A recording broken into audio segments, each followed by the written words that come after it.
అందరికీ నమస్కారం. నా పేరు రమ. నా ప్రియసఖి 25వ భాగం. రచయిత సాహితీ మోహన్ గారు. అక్కడి నుంచొని గుడ్లప్పకిని చూస్తున్న మిహిర్ని కోపంగా చూస్తూ తన ముందు టేబుల్పై ఉన్న పెన్ని తీసి మిహిర్ మీదకి విసిరేస్తాడు సూర్య. కరెక్ట్ టైంకి వచ్చి డిస్టర్బ్ చేశాడన్న ఉక్రోషంతో పెన్ ఫోర్స్గా వచ్చి తనకి తగలడంతో తేరుకొని ఓ సారీ రాంగ్ టైంలో వచ్చినట్టున్నాను, మళ్ళీ వస్తానంటూ వెనక్కి తిరుగుతాడు మిహిర్ బయటికి వెళ్ళడానికి. ఇబ్బందిగా తననే చూస్తూ లేదు మిహిర్, మీరు మాట్లాడుకోండి, నాకు వర్క్ ఉంది, నేను వెళ్తానంటూ సూర్యుని కోపంగా చూస్తూ బయటకి వెళ్ళిపోతుంది ధన్వి. తనని చూపులతోనే కాల్చేసేలా చూస్తూ వెళ్తున్న ధన్విని చూసి అమ్మో దీనికి బాగా కోపం వచ్చినట్టుంది. ఆ చూపుల్లో సెగలు ఇక్కడ తగులుతున్నాయి. ఆ కోపాన్ని చల్లారి ఎలా ప్రసన్నం చేసుకోవాలో అమ్మవారిని అని అనుకుంటూ ఏడుపు మొహం పెట్టుకొని ఆలోచిస్తూ ఉంటాడు సూర్య. అలా ఆలోచిస్తున్న సూర్య ముందు కూర్చొని సారీ అన్నయ్య, డిస్టర్బ్ చేసినట్టున్నానుగా అని అంటాడు.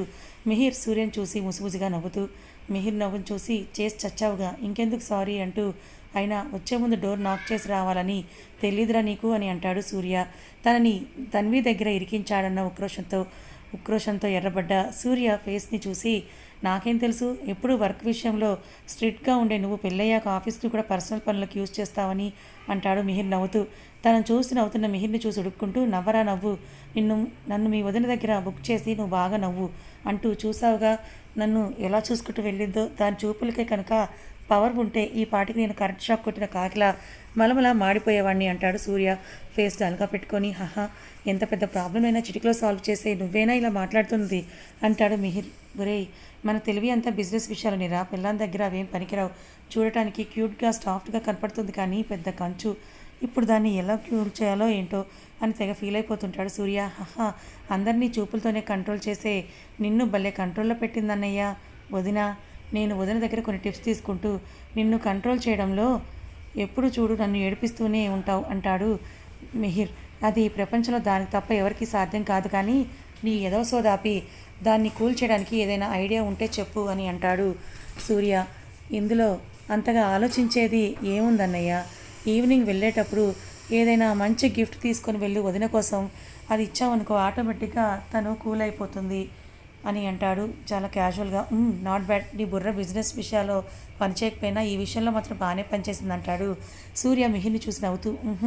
అన్నయ్య పోనీలే పాపం కదా అని ఐడియా ఇస్తే నన్నే అంటున్నావా అంటాడు మిహిర్ ఏడుపు మొహం పెట్టుకొని. మిహిర్ ఫేస్ చూసి నవ్వుతూ, ఇంతకీ మమ్మల్ని డిస్టర్బ్ చేయడం కోసం నువ్వు మోసుకొని వచ్చిన ముఖ్యమైన పని ఏంటో చెప్పలేదు అంటాడు సూర్య మిహిర్ చేతిలోని ఫైల్ని చూస్తూ. సూర్య మాటలకి మిహిర్ని కూడా నవ్వుతూ తన చేతిలో ఫైల్ని ఓపెన్ చేసి టేబుల్ పై పెట్టి ప్రాజెక్ట్లో తనకు వచ్చిన డౌట్ల గురించి అడుగుతూ ఉంటాడు. సూర్య కూడా ఫైల్ చూసి మిహిర్ అడిగిన డౌట్స్ అన్ని క్లారిఫై చేస్తూ వర్క్ మూడ్లోకి వెళ్ళిపోతాడు సూర్య. ఈ సూర్య గారు ఎప్పుడూ ఇంతే, ఎవరో ఒకరి దగ్గర నా పరువు తీసేస్తూనే ఉంటారు. ఇప్పుడు మిహిర్ని నేను అసలు ఎలా ఫేస్ చేయగలను అని అనుకుంటూ, ఇలా కాదు ఇంటికి వస్తారుగా అప్పుడు చెప్తాను మీ పని అని అనుకుంటూ కోపంగా గొనుగుతూ ఉన్నట్టుగా సూర్యని తిట్టుకుంటూ తన ప్లేస్ దగ్గరికి వెళ్తూ ఉంటుంది ధన్య. మొహమంతా కూడా కందగడ్డ పెట్టుకొని వస్తున్న, తల వంచుకొని సూర్యని తిట్టుకుంటూ వస్తున్న ధన్విని చూసి మేఘన ఆనందపడిపోతూ సార్ బాగా క్లాస్ పీకినట్టున్నారు, అందుకే మొహం అలా పెట్టుకొని వస్తుంది అనుకుంటూ స్టైల్గా నడుచుకుంటూ ధన్వికి ఎదురుగా వచ్చి, ఏంటి మొహం అంతా అలా పెట్టుకున్నావు, జాయిన్ అయిన సెకండ్ డేనే సూర్య సార్ చేతిలో మంచి క్లాస్ పడినట్లుందిగా నీకు అంటుంది మేఘన ధన్వి వైపు పొగరుగా చూస్తూ. సూర్య చేసిన పనికి అసలే హాట్గా ఉన్న ధన్వి మేఘనలు అడిగేసరికి ఓహ్ దీనికి ఇలా అర్థమైందంటుంది అనుకుంటూ, అదేం లేదు సార్ నన్ను పిలిచింది నేను చాలా అందంగా ఉన్నానని చెప్పడానికి, బోనస్గా ఒక ముద్దు కూడా ఇచ్చారు తెలుసా అంటుంది తన బొగ్గను చూపిస్తూ వెటకారంగా. ధన్వి చెప్పిన దానికి పెద్దగా నవ్వుతూ, నువ్వు చెప్పినవని నమ్మటానికి నేను ఏమైనా పిచ్చిదానిలా కనిపిస్తున్నాను నీకు అంటుంది మేఘన తనని పైనుంచి కిందకి చూస్తూ. పిచ్చిదానిలా అంటే ఇంచుమించు అలానే కనిపిస్తున్నావు అంటుంది మేఘన వేసుకున్న టోన్ జీన్స్ మెస్సీ హెయిర్ స్టైల్ని చూస్తూ. హే యూ అని ఏదో అనబోతూ ఆగి, ఇది ఇప్పటి న్యూ ట్రెండ్, అయినా నీలో పల్లెటూరు పరితులకి ఏం తెలుస్తుందిలే ఫ్యాషన్ గురించి ట్రెండ్ గురించి అంటుంది మేఘన చుడీదార్లో ఉన్న ధన్విని టీస్ చేస్తూ. ఓ ఇది ట్రెండా, నాకేం తెలుసు, చినిగిపోయిన జీన్స్ వేసుకునేసరికి వేరే బట్టలు కొనుక్కునే డబ్బులు లేక ఇలా వేసుకున్నావేమోనని నేను అనుకుంటున్నా అంటుంది లోపల నవ్వుకుంటూ. పైకి మాత్రం అమాయకంగా చూస్తూ, చెప్పాగా నీలాంటి వాళ్ళు ఇంతకంటే ఏమనుకుంటారులే అంటుంది ధన్విని రెక్లెస్గా చూస్తూ. నీకేం పని లేనట్టుంది, అందుకే దారికి అడ్డంగా నుంచొని ఇలా అనవసరమైన విషయాలన్నీ మాట్లాడుతున్నావు, కానీ నాకు అలా కాదమ్మా, చాలా వర్క్ ఉంది, నువ్వు కాస్త నీ బాడీని పక్కకి పార్క్ చేస్తే నేను వెళ్ళి నా పని చేసుకుంటా అని అంటూ మేఘనను తోసుకుంటూ తన ప్లేస్లోకి వెళ్ళి ల్యాప్టాప్లో తాదూరు చేస్తుంది ధన్విని చూస్తూ మిడిల్ క్లాస్ దానివైనా పొగరు మాత్రం మామూలుగా లేదు నీకు. చూపిస్తా ఈ మేఘన అంటే ఏంటో చూపిస్తా నీకు. నిన్ను చూసి రెచ్చిపోతున్న వీళ్ళకి చుక్కలు చూపించకపోతే నా పేరు మేఘననే కాదనుకుంటూ ముందుకు పడుతున్న తన హెయిర్ని వెనక్కి నెట్టేస్తూ పొగరుగా నడుచుకుంటూ తన క్యాబిన్లోకి వెళ్ళిపోతుంది మేఘన. సూర్య దగ్గర డౌట్స్ అన్ని క్లారిఫై చేసుకొని అక్కడి నుంచి బయటకు వచ్చి తన క్యాబిన్లోకి వెళ్తూ తన ప్లేస్లో కూర్చొని సీరియస్గా వర్క్ చేస్తున్న మాన్సిని చూస్తూ తన క్యాబిన్లోకి వెళ్ళి టేబుల్పై పెట్టి ఫైల్ని మళ్ళీ వచ్చి చైర్లో కూర్చొని వెనక్కి వాలి మనం ఎప్పుడూ అలా ఉంటాం బంగారం అని తను చూసిన సూర్య ధన్వీల ప్లేస్లో వాళ్ళిద్దరినీ ఊహించుకుంటూ సిగ్గుపడుతూ ఉంటాడు మిహిర్. ఈలోపు మిహిర్ అంతరాత్మ బయటకొచ్చి నీ లవ్ గురించి తనకు చెప్పే ధైర్యం లేదు కానీ అప్పుడే రొమాన్స్ గురించి కళ్ళకు కంటున్నావా అంటుంది వెటకారంగా. వచ్చావా రా, నువ్వే ఇంకా రాలేదేంటా అనుకుంటున్నా అంటూ అప్పుడే ఎలా చెప్పను, మా ఇద్దరికి పరిచయం ఇంకా ఫ్రెండ్షిప్ పెట్టే ఎక్కలేదు, అప్పుడే ఎలా ప్రపోజ్ చేయను, అందుకే ఆగుతున్నా కొన్ని రోజులాగి తను నాతో క్లోజ్ అయ్యాక అప్పుడు చెప్తానంటాడు. సరేలే అలానే చేయి, కానీ ఇప్పుడు మీ అన్నయ్య ఏదో వర్క్ ఇచ్చినట్టున్నాడు, అది కనుక టైంకి కంప్లీట్ చేయకపోతే తెలుసుగా తన గురించి, కాబట్టి ముందు ఆ పని చూడు అంటూ మాయమైపోతుంది మిహిర్ అంతరాత్మ. అమ్మో అదే నిజమే, ముందు ఆ వర్క్ సంగతి చూడాలి, చేతులు కాళ్ళు సరిగ్గుంటేనే కదా లవ్ గురించి ఆలోచించేదనుకుంటూ వర్క్లో లీనమైపోతాడు మిహిర్. అలా అందరూ వర్క్లో పడిపోయి లంచ్ టైం వరకు బిజీగా గడిపేస్తారు. లంచ్ టైం అవగానే అందరూ సిస్టమ్స్ క్లోజ్ చేసి క్యాంటీన్ వైపుకి వెళ్తూ ఉంటారు లంచ్ చేయడానికి. సీరియస్గా వర్క్ చేస్తున్న సూర్యకి ఏదో కాల్ రావడంతో కాల్ అటెండ్ చేసి కాసేపు మాట్లాడి పెట్టేశాక స్క్రీన్ మీద కనిపిస్తున్న టైం చూసుకొని అరే లంచ్ టైం అయిపోయిందే, ఒకసారి కంచుకి కాల్ చేసి నాతో కలిసి లంచ్ చేయడానికి రమ్మందాం, ఈ రకంగా అయినా దాన్ని కూల్ చేసుకోవచ్చు కదా అని అవకాశం దొరుకుతుందేమో అనుకుంటూ ధన్వికి కాల్ చేస్తాడు. సూర్య కాల్ చూసి ఈయనేంటి ఇప్పుడు కాల్ చేస్తారని ఆలోచిస్తూ ఓహ్ లంచ్ టైం అయిందిగా తినడానికి రా అని అడగటానికే చేస్తున్నట్టున్నారు. నో ఇప్పుడు నేను కాల్ లిఫ్ట్ చేస్తే ఏదో ఒకటి చెప్పి నన్ను మాయ చేసేస్తారు, వద్దు నేను ఇప్పుడు కాల్ లిఫ్ట్ చేయకపోవడమే బెటర్ అనుకుంటూ ఫోన్ సైలెంట్లో పెట్టేసి తన బ్యాచ్తో కలిసి క్యాంటీన్కి వెళ్ళిపోతుంది ధన్వి. ఎన్నిసార్లు చేసినా ధన్వి కాల్ లిఫ్ట్ చేయకపోవడంతో దీనికి ఇంకా కోపం కొంచెం కూడా తగ్గినట్లేదు, కనీసం నా కాల్ కూడా లిఫ్ట్ చేయడం లేదనుకుని రాక్షసి అంటూ దీనంగా ఫోన్ వైపు చూస్తూ అసలు ఇదేం చేస్తుందో చూద్దాం అనుకుంటూ బయటకు వచ్చి చుట్టూ చూస్తాడు.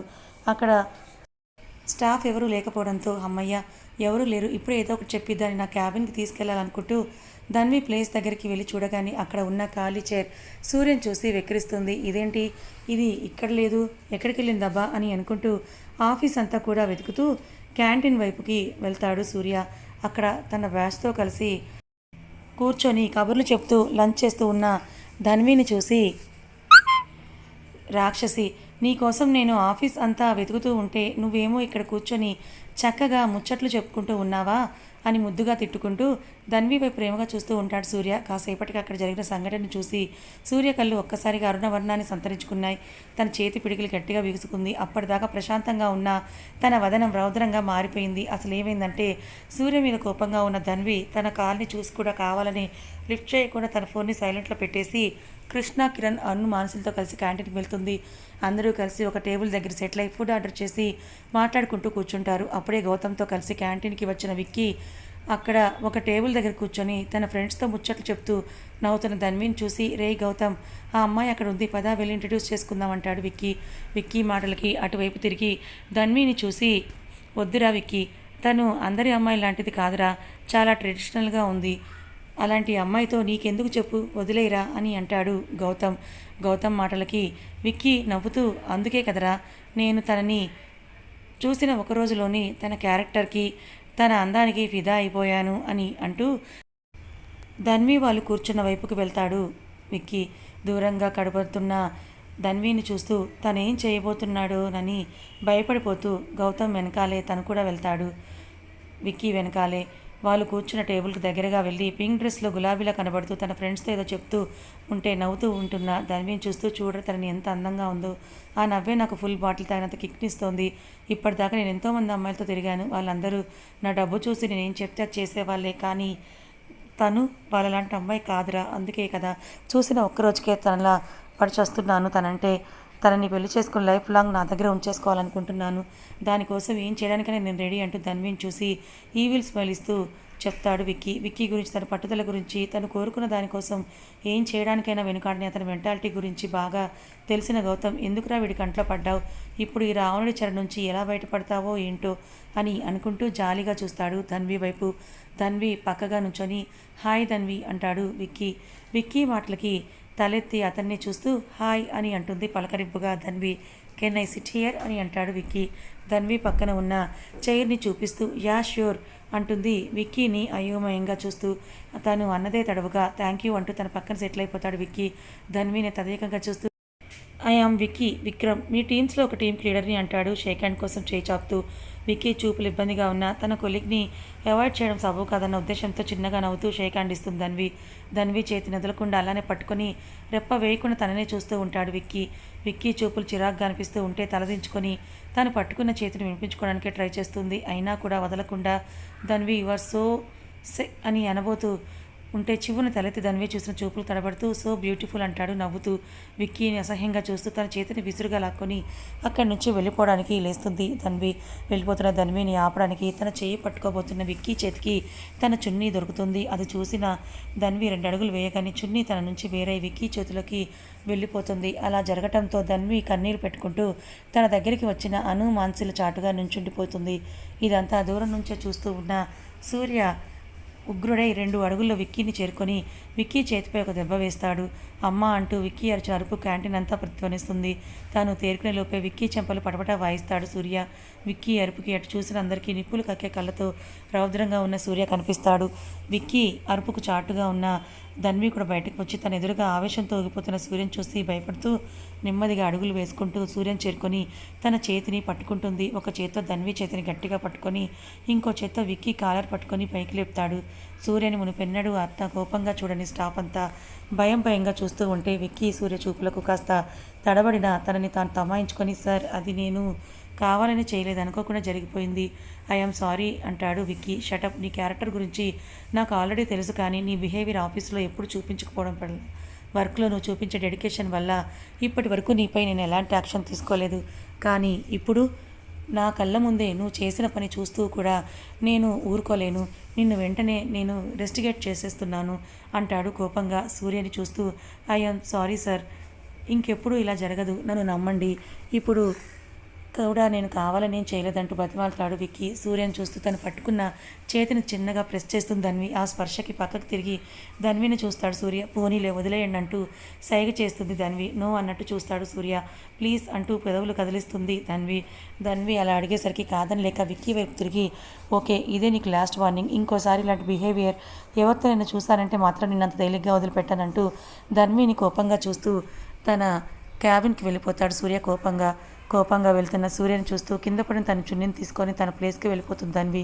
ఎప్పుడు క్యాంటీన్ సైడ్ కూడా రాని తమ బాస్ ఈరోజు ఎందుకు ఇటుగా వచ్చాడో, తన కంట్లో ఈ విక్కీ ఎందుకు పడ్డాడో అనుకుంటూ ఏమీ అర్థం కాక తమ ప్లేసెస్కి వెళ్ళి వర్క్లో పడిపోతారు స్టాఫ్ అంతా కూడా. వద్దురా అంటే విన్నావా, ఇప్పుడు చూడు ఏమైందో, నా మాట విని ఇంకా తనను వదిలే అంటూ నొప్పితో విలువెళ్లాడుతున్న విక్కీని హాస్పిటల్ తీసుకుని వెళ్తాడు గౌతమ్తో వెళ్తూ వెనక్కి తిరిగి వెళ్తున్న ధన్విని చూస్తూ ఇదే కాదు, ఇంతకు మించి ఏం జరిగినా కూడా నిన్ను మాత్రం నేను వదిలిపెట్టను. అలానే అంతమందిలో నా పరువు తీసిన ఆ సూర్య అంతు కూడా చూస్తాను అనుకుంటూ వెళ్ళిపోతాడు విక్కీ. సిస్టంలో చూస్తూ వర్క్ చేస్తుందన్న మాటే కానీ ధన్వి మనసంతా కోపంగా వెళ్ళిన సూర్య చుట్టూ తిరుగుతోంది. ఒకసారి తనతో మాట్లాడాలని ఉంది, కానీ ఎలా తన క్యాబిన్లోకి వెళ్ళాలో అర్థం కాక అలానే ఉండిపోయింది. లంచ్ టైంలో ఏదో మీటింగ్ అటెండ్ అవ్వడానికి బయటకు వెళ్ళిన మిహిర్కి రాగానే ఈ విషయం గురించి చెప్తారు కృష్ణ, కిరణ్లు. వాళ్ళు చెప్పింది వినగానే వదిన ఎలా ఉంది అంటూ తనని చూడడానికి అక్కడికి వస్తాడు మిహిర్. వేలు కీబోర్డ్ మీద కదులుతున్నాయే కానీ ధన్వి చూపులు మొత్తం కూడా సూర్య క్యాబిన్ పైనే ఉండడం గమనించిన మిహిర్కి వదిన తన అన్నయ్యతో మాట్లాడాలనుకుంటోందని అర్థమై వెంటనే తన క్యాబిన్కి వెళ్ళి ఒక ఫైల్ తెచ్చి ధన్వి దగ్గరికి వచ్చి ధన్వి అంటూ పిలుస్తాడు. తన పిలుపుకి చూపు తిప్పుతూ తన ఎదురుగా ఉన్న మిహిర్ని చూసి లేచి నుంచొని చెప్పండి సార్ అంటుంది ధన్వి. ఈ ఫైల్పై సూర్య సార్ సైన్స్ కావాలి, వెళ్ళి చేయించుకుందా అంటూ తన ఫైల్ చేతికిస్తూ తనను చూసి కళ్ళార్పి చిన్నగా నవ్వుతాడు మిహిర్ తన కోసమే అలా చేస్తున్నాడని అర్థమైన ధన్వి కళ్ళతోనే థ్యాంక్ యూ చెప్తూ నిమిషం కూడా ఆలస్యం చేయకుండా సూర్య క్యాబిన్లోకి వెళ్ళిపోతుంది. ధన్వి డోర్ తీసుకొని లోపలికి వచ్చి సూర్య ఎదురుగా నుంచొని కళ్ళనీళ్లతో అతన్నే చూస్తూ ఉండిపోతుంది ధన్వి తనని ఆర్తిగా చూడటం సూర్యకి తెలుస్తూ ఉన్నా కావాలని తనని పట్టించుకోకుండా ల్యాప్టాప్ చూస్తూ వర్క్ చేస్తూ ఉంటాడు. ఎంతసేపైనా సూర్య తనని పట్టించుకోవట్లేదని ఉక్రోషం వచ్చిన ధన్వి తన చేతిలోని ఫైల్ని ఎదురుగా ఉన్న టేబుల్పై విసిరేసి డోర్ దగ్గరికి వెళ్ళి డోర్ని లాక్ చేసి సూర్య పక్కగా వచ్చి నుంచుంటుంది. ధన్వి చేస్తున్న పనులన్నీ కూడా ఊరకట్టితో గమనిస్తున్న సూర్య తను ఉడుక్కోవడం చూసి మనసులోనే చిన్నగా నవ్వుకుంటూ ఇంకేం చేస్తుందో చూద్దాం అనుకుని అలాగే ఉండిపోతాడు. తను పక్కన నుంచిన సూర్యలో ఎలాంటి కదలిక లేకపోవడం చూసి కోపంతో విసురుగా సూర్య చేరిని తన వైపుకు తిప్పుకొని సూర్య మెడ చుట్టూ చేతులు వేసి తన ఒడిలో కూర్చొని గుండెలపై తలవాల్చుతుంది ధన్వి. తన చేష్టలకు నవ్వుకుంటూ ఇంకా ఏడిపించడం ఇష్టం లేక తన చుట్టూ చేతులు వేసి మరింత గట్టిగా హత్తుకుంటాడు తనని సూర్య. సూర్య అలా చేయగానే చిన్నగా నవ్వుకుంటూ ఐఎమ్ సారీ సూర్య గారు, నాకు తెలుసు నేను చేసింది మీకు నచ్చలేదని అంటుంది చిన్నగా. మరి తెలిసి ఎందుకు చేసావిలా అంటాడు సూర్య కాస్త సీరియస్గా. కావాలని చేయలేదని అంటున్నాడు కదా, పైగా నా వల్ల అతని కెరియర్ స్పాయిల్ అవటం కూడా నాకు ఇష్టం లేదు. మీరే అన్నారు కదా అతను వర్క్లో చాలా డెడికేటెడ్గా ఉంటాడు అని, మరి అందుకే ఈ విషయం గురించి ఆలోచించే మన ఆఫీస్ నుంచి మంచి ఎంప్లాయీని బయటకు పంపేయడం ఇష్టం లేక వద్దన్నాను అంటుంది.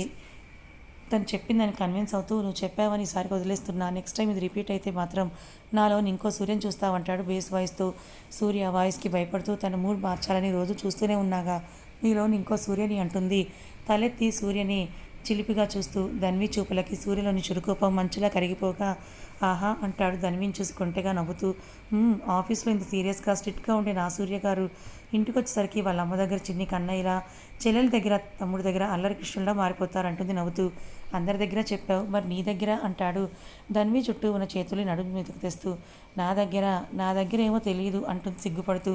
పోని నేను చెప్పనా అంటూ ధన్వి చెవులేదు చెప్పగానే తన బుగ్గలు ఎరుపెక్కగా సిగ్గుతో తలదించేస్తుంది ధన్వి. తన సిగ్గును చూసి నవ్వుకుంటూ నిజమా కాదా అని అంటూ సూర్య రెట్టిస్తూ ఉంటే సమాధానం చెప్పలేక వదలండి సూర్య గారు, ఎవరైనా వస్తారంటుంది. ఆ అవకాశం లేకుండా నువ్వు డోర్ లాక్ చేసే వచ్చావు కదా ఇక్కడికి, ఇంకెలా వస్తారు అంటాడు సూర్య తన బుగ్గపై పెదవులు అద్దుతూ. మీరు చూసారా నాపై కోపంతో నన్ను పట్టించుకోవట్లేదు అనుకున్నా అంటుంది కళ్ళు పెద్దవి చూస్తూ. హహా నా ప్రియసఖిపై అంతసేపు కోపంగా ఉండగలనా నేను అంటాడు ధన్వినే చూస్తూ. మరి ఇందాక ఎందుకు అలా సీరియస్గా ఉన్నారంటుంది. నేను అలా ఉంటే మళ్ళీ ఇంకోసారి ఇలా జాలి చూపించకుండా ఉంటావని అంటాడు సూర్య నవ్వుతూ. ఇంకోసారి అలా చెయ్యనులేండి అంటుంది డల్గా. ధన్వి డల్ అవుతుందని అర్థమైన సూర్య అవును ఏదో చేయడానికి డోర్ లాక్ చేసి వచ్చి ఏమీ చెయ్యవేంటి అంటాడు సూర్య ఆరాగా. ఏం చేద్దామని చేసి వచ్చాను అని అంటుంది ధన్వి అనుమానంగా సూర్యని చూస్తూ. ఏమన్నా ఇద్దామని వేసావేమో పొద్దున అలా డిస్టర్బ్ కాకుండా అంటాడు సూర్య తన పెదవులు చూపిస్తూ. సూర్య అలా అనేసరికి పొద్దుట తను సూర్యపై కోపంగా ఉన్న విషయం గుర్తుకొచ్చి తక్కిన తనని అలా వదిలేసి లేచి నుంచొని అవును నేను మీ మీద కోపంగా ఉన్నాను కదూ అంటుంది సూర్యని సీరియస్గా చూస్తూ. సరిపోయింది, నా మీద కోపంగా ఉన్నావా అని నన్నే అడుగుతున్నావా అంటూ. అయినా అది మర్చిపోయావుగా, ఇప్పటిదాకా బాగానే మాట్లాడావుగా, ఇప్పుడు దాని గురించి ఎందుకు, నాకు ఇవ్వాల్సిన దాని గురించి చూడక అని అంటాడు సూర్య ధన్వితోటి తన చెయ్యి పట్టుకుని ఒళ్ళోకి లాక్కుంటూ. సూర్య చేతిని వదిలించుకొని తన మీద పడకుండా బ్యాలెన్స్ చేసుకొని ఎవరు చెప్పారు నేను మర్చిపోయానని, నేను మర్చిపోలేదు, నాకు అంతా గుర్తుంది, మీరు చేసిన దానికి మీకు పనిష్మెంట్ ఇవ్వాల్సిందే అంటుంది ధన్వి నిక్కచ్చిగా. ఇప్పుడు అవన్నీ ఎందుకే మన మధ్యలో, ప్లీజ్ ఆ విషయం మర్చిపో అంటాడు గారంగా. మీరు ఏం చెప్పినా నేను వినను, రేపు మార్నింగ్ ఆఫీస్కి వచ్చేంత వరకు మీరు నాతో మాట్లాడడానికే వీల్లేదు అంతే అంటూ డోర్ తీసుకొని తన ప్లేస్కి వెళ్ళిపోతుంది ధన్వి. రాక్షసి రేపు మార్నింగ్ వరకు మాట్లాడకూడదట, చూడు ఎలా చెప్తోందో. ఇప్పుడు ఏం చేయడం అని ఆలోచిస్తూ పొద్దున్న మిహిర్ చెప్పిన ఐడియా గుర్తురాగానే అదే బెస్ట్, ఆఫీస్ నుంచి ఇంటికి వెళ్ళేటప్పుడు నా బంగారానికి గిఫ్ట్ ఏదైనా తీసుకుని వెళ్ళి దాన్ని ప్రసన్నం చేసుకోవాలి అని అనుకుంటూ వర్క్లో పడిపోతాడు సూర్య. ధన్వి కూడా తన ప్లేస్కి వెళ్ళి కూర్చొని ల్యాప్టాప్ ఓపెన్ చేసి వర్క్ చేయడానికి ట్రై చేస్తూ ఉంటుంది. కానీ ఎక్కడ తన మనసంతా కూడా సూర్య చుట్టే తిరుగుతూ ఉంటే ఇంకా వర్క్ మీద దృష్టి ఎలా ఉంటుంది తనకి. తను పనిష్మెంట్ పేరు చెప్పి రేపు మార్నింగ్ వరకు మాట్లాడకూడదని సూర్యకైతే చెప్పింది, కానీ సూర్యని చూస్తూ తను ఎక్కువసేపు అలా మాట్లాడకుండా ఉండలేదని, కోపంగా ఉండలేదని తనకు తెలుసు. ఈలోపు సూర్య ఏదో ఒకటి చేసి తనని మాయ చేసేస్తాడని కూడా తనకి బాగా తెలుసు. ఇలా అయితే ఎవరో ఒక కంట్లో పడి తమ పెళ్లి విషయం ఆఫీస్లో అందరికి తెలిసిపోతుంది. అలా జరగకుండా ఉండాలంటే ఇవాళ తన ఎట్టి పరిస్థితులను సూర్యమాయలో పడకూడదని చాలాసేపు ఆలోచించి ఏదో నిర్ణయానికి వచ్చింది. అలా చిన్నగా నవ్వుకుంటూ వర్క్ స్టార్ట్ చేస్తుంది. దీపుని కాలేజ్ దగ్గర ఆపి బుజ్జి క్లాసెస్ అయిపోగానే కాల్ చేయి, నేనే వచ్చి నేను పికప్ చేసుకుంటాను సరేనా అంటాడు చరణ్ డల్గా ఫేస్ పెట్టుకొని. చరణ్ ఫేస్ చూసి లోపల నవ్వుకుంటూ అలాగే చరణ్ గారు నేను ఇంకా వెళ్ళనా అంటుంది దీపు. నేను ఆగమంటే ఆగుతావా, మరి నేను అడిగింది ఇస్తావా, నీ ఇష్టం వచ్చిందే కదా చేస్తావు, పైగా పెళ్ళయ్యేంత వరకు అద్దుల్లో ఉండాలని భారీ భారీ డైలాగులు చెప్తావు, అదేదో మాకు 24 గంటలు అదే పడినట్టు అంటూ. అసలు ఇదంతా మీ అన్నయ్య వల్లే వచ్చింది, తనకే చక్కగా పెళ్లి చేసుకొని మ్యారీడ్ లైఫ్ని ఎంజాయ్ చేస్తున్నాడు, ఇంకా తనకేం తెలుస్తాయి మా బ్యాచులర్ కష్టాలు అని ఫేస్ సీరియస్గా పెట్టుకొని. అరే ఏదో బావ ముచ్చట పడుతున్నాడు, కాస్త చూసి చూడనట్టుగా వదిలేద్దామని అనుకోకుండా నాకు నిన్ను దూరంగా ఉంచుదామని ఈవిల్ ప్లాన్స్ వేస్తాడా? అమ్మా అని గుండెలు విచ్చి వేసుకొని, ఏదో నేను తెలివిగలవాణ్ణి కాబట్టి మీ అన్న ప్లాన్ని తిప్పికొట్టి తను తీసుకున్న గోతిలో తనే పడిపోయేలా చేశా. అదే నేను అమాయకున్నై ఉంటే పెళ్ళయ్యే వరకు కనీసం నిన్ను చూడనిచ్చేవాని కాదు అంటాడు చరణ్ అక్కసుగా. చరణ్ ఎక్స్ప్రెషన్స్ నీ గట్టిగా చూసి నవ్వేస్తుంది దీపు. దీపు నవ్వును చూసి ఉడుక్కుంటూ, రాక్షసి, నా బాధ నీకు నవ్వులాటగా ఉంది అంటాడు. చరణ్ మొహం అంతా కూడా కందగడ్డలా పెట్టుకొని చరణ్ ముక్కు పట్టుకొని ఉడుతూ, ఇంకా చాలు మీ అల్లరి, ఇదంతా ఎందుకు చెప్తున్నారో నాకు తెలుసు. మీరెన్ని చెప్పినా పప్పులే నా దగ్గర ఉడకవు కాబట్టి కామ్గా హాస్పిటల్కి వెళ్ళి బుద్ధిగా డ్యూటీ చేసుకోండి అంటూ తన హెయిర్ చెరిపేసి బుగ్గ మీద తట్టి చరణ్ని చూసి నవ్వుకుంటూ కార్ దిగి కాలేజీలోకి వెళ్ళిపోతుంది దీపు. వెళ్తున్న దీపుని చూస్తూ, ఆహా అవునా, నాకు తెలుసుగా నేను ఎలా దారిలోకి తెచ్చుకోవాలో అనుకుంటూ తన హెయిర్ని సరి చేసుకొని కార్ స్టార్ట్ చేసి హాస్పిటల్కి వెళ్ళిపోతాడు చరణ్. హాస్పిటల్కి వెళ్ళిన చరణ్ తన పేషెంట్ని చూసి త్వరగా రౌండ్స్కి వెళ్ళి వస్తుండగా దారిలో ప్రకాష్ ఎవరిని వెతుకుతూ కనిపిస్తాడు. వీడేంటి తెగ వెతికేస్తున్నాడు, ఎవరి కోసం అబ్బా అని అనుకుంటూ ప్రకాష్ వెనకాలకి వచ్చి తన భుజం మీద చేయి వేస్తాడు. కంగారులో ఉన్న ప్రకాష్కి తన భుజం మీద చేయి పడగానే తుల్లిపడినట్టుగా అయ్యి వెనక్కి తిరిగి చూస్తాడు. ఫుల్ స్వెట్తో టెన్షన్గా ఉన్న ప్రకాష్ని చూస్తూ, ఏంట్రా ఎందుకంత కంగారు పడుతున్నావు అంటాడు చరణ్ని చూస్తూ. ఉఫ్, నువ్వేనా? నీకోసమే అరగంట నుంచి వెతుకుతున్నా. నర్స్ని అడిగితే రౌండ్స్కి వెళ్ళావని చెప్పింది, ఎక్కడ చూసినా కనపడలేదు, ఎక్కడికి వెళ్ళావు అని అంటాడు ప్రకాష్. అలా రౌండ్స్కి వెళ్ళి వస్తుంటే డీన్ సార్ పిలిచారు, ఆయనతో మాట్లాడి వస్తున్నాను. ఇంతకీ ఏంటి విషయం అని అడుగుతాడు చరణ్ తాపిగా. విషయం ఏంటని ఇంత కూలిగా అడుగుతున్నావా? ఇప్పుడు నేను చెప్పబోయే విషయం వింటే నీకు పడతాయి చూడు ముచ్చవటలు అనుకుంటూ మన హాస్పిటల్లో కొత్తగా జాయిన్ అయిన గైనిక్ డాక్టర్ ఎవరో తెలుసా అంటాడు ప్రకాష్. నడుమున చేతులు పెట్టుకొని స్మైల్గా నుంచొని కాలుపుతూ ప్రకాష్ బిహేవియర్ని ఇంతగా చూస్తూ, విన్నాను, ఎవరో లేడీ డాక్టర్ ఫారెన్ నుంచి వస్తున్నారని అంటాడు చరణ్. ఇంత తెలుసుకున్నావు కానీ బాగానే ఉంది, తన నేమ్ తెలుసుకోలేదా అంటాడు వెటకారంగా ప్రకాష్. ఆవిడ నేమ్ తెలుసుకొని నేనేం చేస్తానరా చెప్పు, అయినా వచ్చిన తర్వాత ఎటు పరిచయం అవుతారు కదా అంటూ విసుగ్గా చూస్తాడు చరణ్. నీకిప్పుడు కొత్తగా పరిచయం అయ్యేదేముందిరా, తను ఆల్రెడీ నీకు బాగా తెలిసిన వ్యక్తే అని అంటాడు ప్రకాష్.